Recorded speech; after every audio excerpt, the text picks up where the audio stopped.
Welcome, Katja, to the Power Within You podcast. It's really lovely to have you here with me today. Thanks so much for joining. Thank you for having me. That's all right. No, that's my absolute pleasure. We were just talking just now about how I found you, and that was through the Guardian Angels. I love how they celebrate amazing people, including yourself. So, I'm really interested. How did you get profiled in the Guardian initially? How did they find you? It was actually done through a nomination, which came from somebody who was associated with the project. And they then contacted that person and they passed on my details, and they then got into contact with me to discuss the project, the kind of things that we were doing within the project, what we wanted to achieve, that kind of thing. And they then took it and made it into the final article that you saw in The Guardian. Oh, it was so inspiring, and I love it's so vulnerable to be, open about your your issues that you're going through, and yourself and stuff, because it's pretty courageous to do that. People don't open up, and that's why I want to do this podcast as well, So firstly, tell me about your journey, because I know that you were diagnosed with a personality disorder. So take me back a bit, and I'd love to understand how it came about, and when that diagnosis came, what was going on before that, basically, as well. Yeah, sure. So I guess to start the conversation, really, we would be looking at around about sort of early teenage years. Sure. The thing with BPD is that it's quite often not picked up until later in life, and actually generally you're not diagnosed with it until you are 18 or older, just because a lot of the symptoms for BPD, they mimic sort of normal teenage behaviours, I guess. Erratic moods, that kind of thing, anger.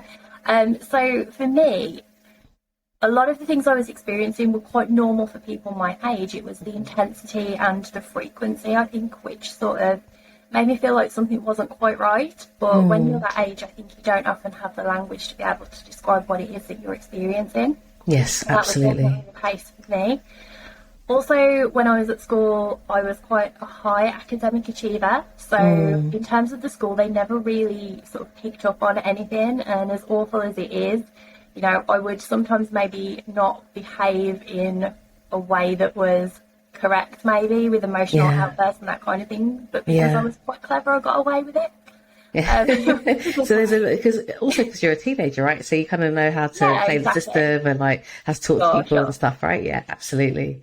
So it wasn't really until I went to university that things really kind of became unmanageable for me. I moved away to university and I went to a city where there were none of my friends. I had to sort of start again from scratch.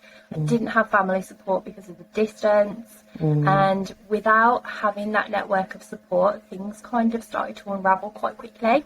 And with being at university, that's where I kind of became in that culture where, you go out, get drunk, that kind of thing, have a really good time.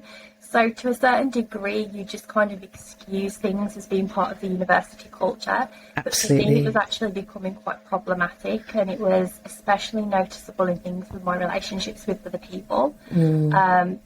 My year abroad in Germany was when things really started to escalate, because I was now even further away from my support network. I was in a new country. I didn't really know how things worked, and I found it really difficult to manage my mental health. And that's really, I think, where things started to spiral quite quickly. And after I returned home, that's when I started to seek help for the problems I was experiencing. I've heard, it's interesting because lots of women do struggle when they go to university. For some reason, stuff gets triggered off. I've heard this a few times with different people, actually on the podcast as well. I think it's a complete change, isn't it? It really you're totally is. taking your comfort zone, because you're used to something for 18 years and suddenly they're just thrown into this weird environment.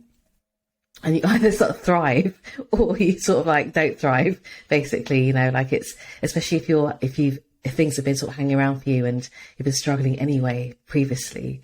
So that's really interesting. And so your journey kind of it started to get worse at university and then in Germany as well. What were you feeling? What was happening in Germany during that time? What was going on for you then? I think it coincided with a massive kick in of symptoms of social anxiety. It was something that I'd always struggled with, and found quite difficult in terms of making friends. When I was in Germany, that was intensified because you'd also got a cultural barrier and to a certain extent a linguistic barrier as well. Although I did speak the language, it's obviously not the same as, you know, growing up in the country and having Yes. a first language. And I did really find that quite difficult because I didn't understand these social rules for making friends. You know, it was quite a different culture than what I was used to, and also it was the first time that I was in a working environment as well. Although I'd had part-time jobs in the UK, I'd never been in more of a corporate environment. So Was that after university then? Was that once you'd left university, or was that during? No, this was my like a placement year or something? Yeah. So I was just totally unprepared for all of these changes, and as you said, it's sink or swim, and unfortunately for me, I sank a little bit. And my way of dealing with that was just to become very withdrawn. I wouldn't talk to anybody. I didn't go out of my flat. And that all contributed to those feelings of inadequacy and social awkwardness, I would say. And it did lead to me becoming quite depressed and also very anxious and paranoid as well. And that was really difficult to deal with because I didn't know who to go to for help. I didn't know the system. I didn't have anyone I could ask for help on how to access the system. And that, for me, was kind of the breaking point. And I did end up returning home probably about 3 or 4 months early from my placement. Right. Because I was just in such a bad state with my mental health that the university felt it would be in my best interest if I returned home. Right. And so, you know, when you look at things like BPD, or BPD in particular, what are the kind of common symptoms or signs? So for BPD, there's 9 main criteria. I probably won't go into a lot of depth for all of them here because you only need 5 of them to attain To actually get diagnosed, yeah, absolutely. Yeah, so you do get a lot of variation in between, you know, how people present with BPD, and especially if they've got comorbidities as well. But for me, my main problems were the emotional instability. So I was very up and down, and that would be multiple times a day. I wouldn't necessarily show my emotions, so you wouldn't know that it was going on, but inside there was quite a lot of turmoil. Wow, that's so exhausting, isn't it? It really is, yeah, it's very draining. Also, anger was a problem as well, and again, the way that I express anger isn't with these sort of massive emotional outbursts that people think that everyone with BPD has. For me, it was much more either self-directed anger or it would manifest in things like rudeness and passive aggression, which aren't great. Yeah. But for me personally, like, I felt like that was more socially acceptable than me doing what I actually wanted to do, which was, you know, exploding into a big rage. Also, things like self-harm. I've spoken about this elsewhere. I don't do the things that people would normally associate with self-harm. And actually, I didn't realise that my behaviours were self-harm until I spoke to a psychiatrist, and they said, actually, what you're doing does classify as self-harm. Really? Gosh. Yeah. Because you sort of think of the classic self-harm of harming, you know, cutting yourself, for example, right? Yeah. As well. Yeah. I don't go into depth about what I did because I definitely don't want anyone to take any kind of inspiration from me. Of course. But it was an eye-opener to me because whenever we talked about self-harm in school and places like that, you only ever really heard about the cutting side of things. But that's also why I wasn't diagnosed for such a long time, because a lot of the things that I was doing I didn't realise were actually symptoms. Also, for me, impulsive behaviour is a big one, and this is still something that I really struggle with today. It used to be, during my time at university, binge drinking. I don't really do that anymore, just because I know that if I have a drink, I'm probably going to struggle to say no to having more than one. So you just carry it, exactly. Yeah, I just don't do it. I've never ever done recreational drugs due to the psychotic symptoms that I have. I just feel like that would be a road to misery. But I do have problems sometimes with excessive spending, so I will go on a wild spending spree to make myself feel better, and then afterwards I have to return it because I'm like, I don't actually need any of this stuff, and things like that. So there are still aspects of BPD that I do struggle with, but not with the intensity or frequency that I used to. So is it because that you became aware of it as well that you're able to kind of go, because the self-awareness comes in, you're able to understand what's going on at that time, or even afterwards, like you said, when you go out spending money, you come back and actually need to give it back because you don't need it. So you've kind of realised that already, but you know, there must be still, I mean, it sounds exhausting what you have been through and what you're going through as well. And you mentioned about the psychotic episodes as well. What does that mean, like, to a person who doesn't understand mental illness? And so for me, the way that my symptoms are described is psychotic-like. I do describe them as psychotic because I guess that's easier for people to understand. Sure. For me, I've had them for quite a long time, and for a long time they didn't really bother me. They were something that I felt I could deal with just because I was used to it. So for me, I have auditory hallucinations, and when people think of that, they think of like hearing voices, as in people telling you to, you know, go out and do awful things. But for me, it's not like that. So the way that I always describe it is, when I hear voices, it's like when you're driving in your car and you can hear the radio on in the car behind, and it's really muffled and you can't quite work out what's being said. But it's like a constant hum, which can be really distracting. Now I'm quite used to it, so I'm used to being able to tell the difference between that and actual background noise. Right. It can be quite frustrating, but I will also hear things like knocking, tapping, dripping, those kind of sort of very small sounds that can be quite persistent and distracting. Also, taste and smell hallucinations are quite common for me as well. So one really weird one that I have quite a lot is constantly being able to taste and smell onion.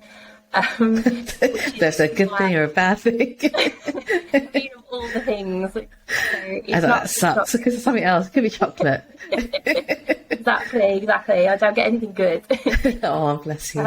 Also, things like delusions as well. So just having really strange ideas about things, and that kind of ties into my new diagnosis that I got. But it's not unusual for people with BPD to experience psychotic symptoms. So when I got my initial BPD diagnosis, it was assumed that it was kind of a part of the BPD rather than something separate.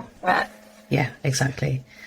And so, I mean, it's if we go back to, you know, when you're struggling in Germany and you came back, from that point onwards, how did you start to get support and help for your diagnosis? Or I guess you weren't diagnosed then, but what led up to that diagnosis? It was actually quite difficult for me to get support. So initially I approached my GP and I was sort of reading off all of these symptoms, and the GP was quite baffled actually. And said, okay, I think the best route for you is if I refer you to wellbeing services. Right. So I was referred to wellbeing services, and I remember sitting in the waiting room with a clipboard, and they ask you to fill out these forms, and you have like these little check boxes. And quite quickly I realised that none of the things that I was experiencing were actually on the check boxes. Really? That's so interesting. How many years ago was this? So this would have been probably about 2015, so actually not really that long ago at all. No. And you sort of think, I know it wasn't, you know, I know we still need to learn about, you know, mental illness, but, you know, you would think actually in 2015 we'd have proper questions to ask. Do you know what I mean? It's like, yeah, gosh. It was really awkward because I could tell that the service was really aimed at anxiety and depression. Yeah. But a lot of things I was experiencing, they just didn't fit into that category at all. So by the time I had the appointment with the nurse practitioner, we sort of went over everything. It was quite difficult at times talking about trauma and things like that. But then at the end of the conversation, she was like, actually, you know, it feels to me like it's normal for people to have 5 or 6 quite major traumas in life. You seem to have overcome them by yourself. I really don't think there's anything that we can do for you. I don't think that there's a mental health problem there. And I was discharged from the service, and I remember being so upset because I was thinking, if somebody who is qualified is telling me I don't have a problem with my mental health, then the problem must just be Be me. me. That's And the it was worst just the place worst to thing. be. Yeah, of course. It's going to make you feel 10 times worse. And thinking, Yeah, what is wrong with me? Why can't I be like everyone else type thing, you know? As yeah. well. I'm sorry you went through that experience. That really is not good for your first experience as well. Did it get better as you tried to did you pursue that route again? It was really off-putting, and actually I didn't pursue professional help because I didn't want to go through that experience again. And also I didn't really know who to approach, because I assumed if I went back to my GP that they would refer me back to the same service. I Got was it. really unaware of what my options were. Yes. And it was actually only in 2021, so really recently, that my husband made me go and see a GP because he was really concerned about my mental health at that time. He noticed a real decline in my behaviour, and work had also noticed it as well. So he sent me to my GP, and they were really good. They actually referred me straight away to psychiatric services, which wasn't something that I'd experienced before, and they arranged a call with me really quite quickly. And it was after a few conversations with the psychiatrist that they said, we actually don't really like to diagnose because of stigma, and we prefer to treat with medication before we look at diagnosis. But it is looking like you have emotionally unstable personality disorder, which is the Right. new name really for BPD. Sure. Wow. And so there was that, I guess you had done research on that before though, right? Of these things that you've been going through. It's hard not to Google stuff sometimes and think about that. So how did it feel when she said that to you? Was it a bit of a relief that someone understood Yeah, you? Yeah. yeah, it was definitely a relief. The main reason for that is being that schizophrenia runs in my family. So actually, my main concern was, is this early onset schizophrenia? So actually, when they said you have a personality disorder, I was like, yay! Like that's probably not everyone's response. And Yeah. I know that schizophrenia, it doesn't have to be a life sentence. I've seen that within No, my own absolutely not. family. But Yeah. for me personally, having seen the effect of it, I was quite relieved that that wasn't going to be something that I would have to deal with. It is highly heritable, so I'm not surprised that you were concerned about that as well, because it does run in families and generations, doesn't it, as well? But like you said, it doesn't have to be life sentence either, because it can be really well managed now. You can just live a day-to-day life as well. So what was the kind of recommendation by the psychiatric unit about what to do next? So I was given medication. So I was given a mood stabiliser and also a really mild dosage of antipsychotics to manage the psychotic elements of the condition, but also to manage the impulsivity as well, because that was one of the main things that was affecting my life. For a while, things actually worked really well on medication. I wasn't offered DBT or anything like that because they Right. did feel like, BPD wasn't affecting my life to a major degree. I was still able to have relationships, I could still work full time, and I was quite happy with just having the medication at that point. But the problem was when that stopped working towards the end of last year, and the sort of subsequent problems I had afterwards with obtaining a new course of treatment. So you were taking the same course of treatment for, I guess, a year or two, since 2021, and then it stopped working, did it? Because I guess your body just gets used to it, doesn't it, as well? So was there any sort of trigger? Was it just stopped working and then you went back to feeling not good again? Yeah, it was more of a gradual decline. So I Right. noticed the psychotic symptoms were starting to become more frequent. And as I said, normally I can work through them really quite well, but it was starting to be quite disruptive. So, for example, I would be in the classroom and I would be hearing noises. And it's really difficult to try and teach through that kind of Of distraction. course, yeah. So I went back to my GP, who asked for a review with the psychiatrist, and I was probably a little bit naive. I just thought, they're going to change the medication or up the dosage and everything's going to be fine. And I had my review in January of this year, Okay. and I spoke to a psychiatrist who wasn't somebody that I'd spoken to before, sort of outlined what had been happening, and they asked questions about things like my diet, which I thought was a little bit strange. But when I told them that I was vegan, they said that they didn't think that these psychotic symptoms were anything to do with mental illness and that it was because I was vegan. Now, Really? it can Wow. actually be the case that if you do have certain deficiencies with a vegan diet, that it can cause those kind of symptoms. So I That's didn't want to. fascinating. It is really interesting, but I Yeah. didn't want to completely discount what the psychiatrist was saying. But I did say, I am quite concerned. I do have schizophrenia that's running my family. These symptoms have been going on for a long time, pre my vegan diet.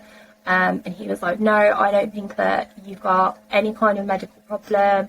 I think you've probably got an iron deficiency, so I'm going to send you for a blood test so we can get you on some iron tablets. But other than that, I am going to take you off all of your medication and discharge you from psychiatric services. Just like that. Yeah, Wow. in a 3-minute phone call, all those years it's taken me to Wow. access help. And then I was being told that this was it, like it was the end of the line. And I just remember hanging Where up. is the empathy and the concern and the care and that just is not, that feels horrible. It must have been distressing to have to go through that. It kind of felt really surreal. And I remember hanging up the phone and speaking to my manager because she had lent me her office to have this conversation. And I just remember saying, I don't think this is going to go well at all. And she said, yeah, I agree. I don't think that this is going to work out well for you at all. So I went away. I did start eating dairy because I thought, you know what, I'm going to give it a go and just see if that makes a difference. It didn't. Yeah. And over time, symptoms just got progressively worse. I could work, but it was really difficult. And I would find that because so much was going on in my head during the day that I was absolutely shattered by the evening and in bed for 7 o'clock. And long term, it just wasn't sustainable. And normally, Sure. I absolutely hate taking time off work, but it was necessary for me to have, a few days off here and there just so I could sleep and then come back Sure. and be ready to teach again. And it was really difficult. It's taken me probably about 10 months to get back into the system. Right. To see a psychiatrist who I saw a few weeks ago that gave me the new diagnosis and finally get treatment. So it's been nearly a year without any medication. And so what was the new diagnosis that they said that you had? So my new diagnosis is schizotypal personality disorder, which is cluster A disorder. So Sure. borderline personality disorder is cluster B. So I am no longer in that cluster. I do still have quite strong traits of BPD. But as far as what is on paper is concerned, my new diagnosis is schizotypal. And it's a condition that actually I didn't know a lot about. And I typed it into Google, and the first thing that As you comes up do. is Jeffrey Dahmer. No, stop. Well, Oh my okay, goodness. great. Great, thanks for that. Yeah, I believe that he was diagnosed with it, or allegedly diagnosed with it. It's something that I'm still trying to understand, but it feels like it's a better fit for me than the BPD diagnosis. Sure. You never obviously get rid of a personality disorder, you can only ever manage it. Exactly. Functional Exactly. recovery. Schizotypal disorder is slightly different. So it is, as the name suggests, more on the kind of level of schizophrenia, but there are some differences. So you do experience perceptual disturbances, which definitely applies to me. Delusions in particular are an issue for me. However, with schizotypal personality disorder, it's normally a lot easier to talk the person round from what they're experiencing to make them see that actually it's not That's real. good. That's really good. Yeah, that's very positive. It is. I mean, it doesn't stop you from having these thoughts in the first place. That's true. It doesn't prevent, yeah, exactly. But then who do you talk to who would be that person to So talk for to you about it? me, it would probably be my husband. So, I mean, Okay. he's been with me a long time now. He's used to, like, the weirdness. He knows that, if something's real or not, that he will give me an honest answer, and it doesn't affect him at all. Right. Another symptom of schizotypal personality disorder is it does cause social withdrawal, which has been a long-standing issue for me, especially having these psychotic symptoms. I was really reluctant to socialise because I was terrified that people were going to realise that there's something wrong with me. Yes. So I didn't socialise at all really outside of my immediate family. They are known as people that tend to be loners. Now for me, I do have friends, but I tend to conduct my friendships at a bit of a distance. So it might be that perhaps we have a video call once every couple of weeks. I don't ever really tend to go out socially in big groups. I might see maybe one person, but if I see one person, I like to go somewhere where I know I've got an escape route, because I just can't cope with socialisation for more than maybe an hour or so, even with one person. Because you're protecting yourself, aren't you, really, from being overwhelmed, which I think is good self-care for you, really, knowing what you can tolerate, what you can't tolerate as well. It is, and it's also quite difficult as well, because one of the things that I struggle with is eye contact. Like, obviously it's not really so much of a problem now through a screen, but in person it's something that I find really difficult. Sure. And along with the social withdrawal, it does come across as I am quite rude at times. Or not being interested, or not listening, or whatever. I would just rather avoid those kind of conversations, because I don't always put across the best perspective of myself with having STPD. Yeah, absolutely. That must be hard. I mean, especially, and it's amazing to hear that you have friends and you are social, but you're protecting yourself from it as well. Like, what's the kind of, like, how is it being managed now, and how would you like it to how would you want to feel and have it managed? You feel like you're in a journey still to kind of understand more about it and yourself, or because I guess it's a lifetime journey, isn't it, really, about managing these things? Yes, definitely. I mean, on a practical level, I now have the correct medication, which has made a massive amount of difference. Amazing. Like, it will never probably make the symptoms entirely disappear, Yeah, but it does make life much more manageable. Sure. In terms of things like other types of support, I am being referred for talking therapy, which amazingly is something that hasn't actually happened before, even with the BPD. Doesn't make any sense, does it? It doesn't. Have you started talking therapy yet? I haven't, but it is something that I do want to. Amazing. Explore. Amazing. In a lot of ways, I've kind of made my peace with STPD, even though it's a new diagnosis. It does explain quite a few things. So one of the criteria is eccentric dress and speech. Now, it's not really so much speech for me, but definitely eccentric dress. So, like, at my school, I am the teacher that is the one that everyone knows for being, like, slightly odd and quite quirky. And I do actually kind of play up to it sometimes. That's a great thing, though. You stand out from the crowd. One teacher that was weird, and in my I remember it for 50 years, do you know what I mean?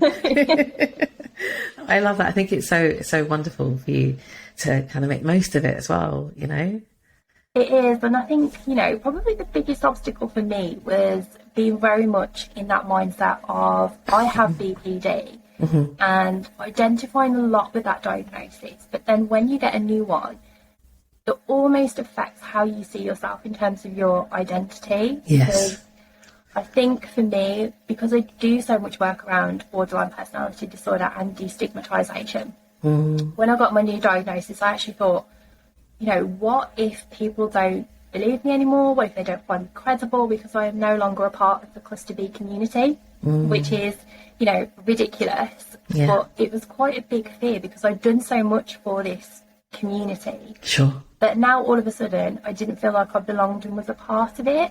Yes. Yeah. And because you're creating a community of people, right? Like, you're becoming close to them there. You understand suddenly then, not suddenly, but like things have changed. And so, but it doesn't mean that you're leaving that community behind. Exactly. You've still been through that process. And I guess that leads me on to, like, asking about the company that you've founded as well. Tell us more about that. And the name. I love the name. So we founded that, myself and a friend who also has a personality disorder, in October of last year. So we found that when we were diagnosed with our mental health conditions, we could Google it and we could see a lot of factual information, but what we didn't really have were any references of lived experience. So we didn't know if what we were going through was normal or what other people with our diagnosis went through. So we had a number of conversations about where do we find this kind of content, and we realised that because there wasn't an abundance of that information out there, that actually we were going to start our own project to share lived experiences of the sort of unsexy side of mental health, in that, if you talk about mental health, you hear a lot about anxiety and depression.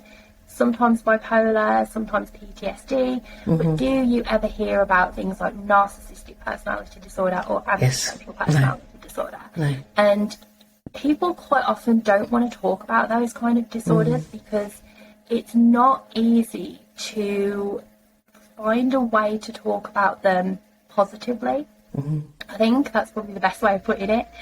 So we said, you know, we are going to create this platform for people to anonymously share those stories, because you read a lot of negativity in the newspapers about certain conditions, you know, on social media, and you only ever hear the one side of it. I think what people don't realise, and having lived experience of personality disorders ourselves, is actually the majority of people with personality disorders are not going out there intending to ruin people's lives or commit crime or murdering, that kind of thing. We're actually pretty normal. Yes, there are people with personality disorders that do go out and do that kind of thing. I am not for a minute suggesting that there aren't. Yeah, absolutely. There's also a lot of people who live with these disorders, and those stories don't represent who they actually are. So we set up this platform. Initially, it was really hard. People didn't want to talk to us. They didn't want to share their stories, even if it was anonymous, because in all fairness, why would they? There was no positive representation, or in some cases even neutral representation.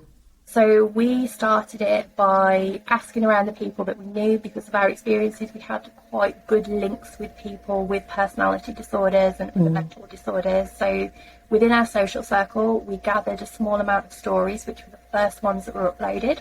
Amazing. And then from there, it grew on social media, and we are now posting, I think, maybe 2 or 3 stories a week. Wow, that's incredible. That's incredible. And is it from like different ages and groups and, you know, communities and stuff as well? It is, yeah. It's really inclusive.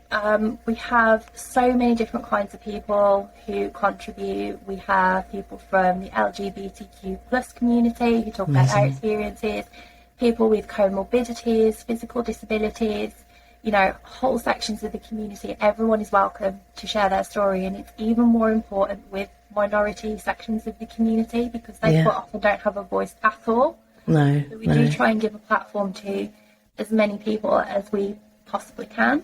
Yeah, that's incredible. That is such a beautiful thing to do for the community as well, and because you just feel that you're not alone and you're part of something, right, as well.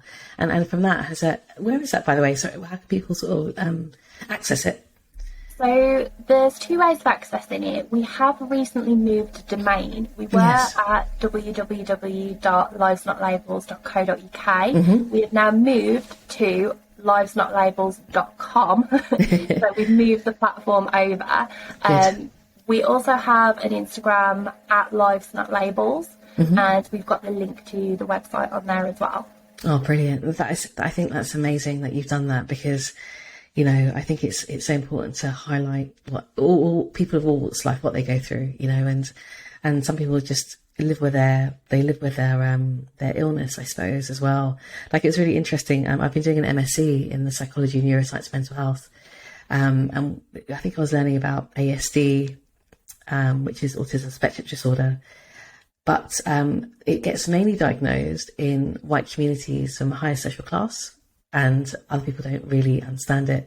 So there's other communities that don't even have access to it, or don't even know what's going on with themselves or their kids or their siblings or their partners, because they don't know that it's they just accept it, whatever's going on in their lives. It just blows my mind, you know, that the accessibility isn't there for everyone. That's the thing that we want to make people aware of, really. You know, there's so many barriers to accessing help. I know some of this interview might have seemed a little bit negative towards my experiences with the NHS, but actually I have also had experiences with people in the NHS working in mental health that are incredible, just really kind, really understanding, really compassionate, and there is help out there. It's not necessarily available through the easiest route, but there is help out there, and there are people that do care. Yeah, so it's about persisting, isn't it? With knowing that you know that there's something that you need to be helped with, and continuing that and trying to find that help, right? As well, even though it's exhausting. But the NHS is a big beast, and you might come across people, like you said, that aren't necessarily empathic. There's nothing wrong with you, but someone else you've come across actually says, "This is what's going on with you. Let's try and help you." Exactly, and I think the NHS is under such pressure as well, especially at the moment, and financially, that Yeah, it's not absolutely. ideal having waiting lists and things like that as well. So that can create additional problems. Sort of 10 months really to wait for what is essentially a new prescription for an Yeah. antipsychotic is pretty Wow. insane. That is intense, isn't it? Yeah, that really isn't, and that shows how underfunded the NHS.